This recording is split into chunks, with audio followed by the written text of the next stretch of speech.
В год народной сплоченности тувинское общество как никогда должно объединить усилия в сфере общественной безопасности, направить силы на формирование социального благополучия в республике. В свете последних резонансных событий назрела пора принятия эффективных социальных мер. Общественность выдвинула свои конкретные гражданские инициативы. Республика оказалась в такой ситуации, когда очень важно обратить внимание каждого нашего жителя на то, что он может влиять на состояние общества, безопасности в целом республики. Я считаю очень важным гражданские инициативы, направленные именно на развитие личной ответственности граждан. Того, что каждый ответственность несет за свою судьбу, за судьбу своих детей, семей, общества в целом. И отзываются очень те инициативы, которые направлены на воспитание детей, семьи, которые будут иметь в долгосрочной перспективе важное значение.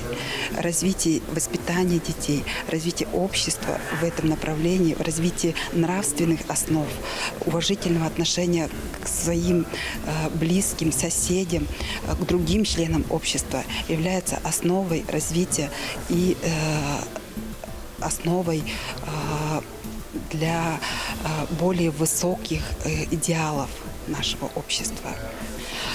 Сама идея запроса главы и правительства у общественников, у самих людей, у населения спросить мнение, дать им ответственность за дальнейшее развитие наше является огромнейшим шагом для того, чтобы население задумалось о том, как мы живем, как мы будем в дальнейшем развиваться.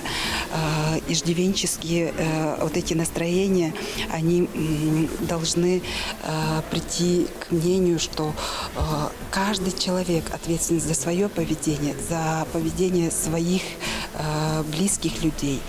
И то, что каждый из нас может взять ответственность на себя, в первую очередь за себя, за своих детей, за членов коллектива, за членов своих каких-то маленьких обществ. Да.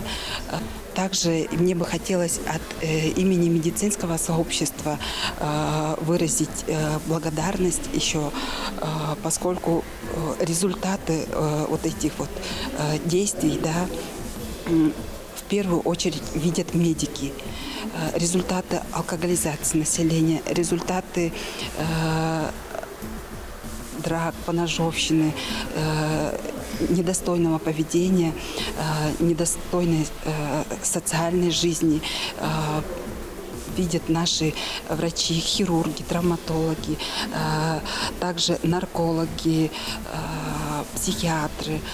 Поэтому мне бы хотелось сказать, что нами будут выдвинуты также инициативы по освещению таких ситуаций. Конечно же, в обезличенном формате будем регулярно проводить просветительскую работу, которая будет нашему населению доносить о том, что алкоголизация, употребление других интоксикантов ведет не только к разрушению их жизни в обществе, но и здоровья их самих и их членов семьи.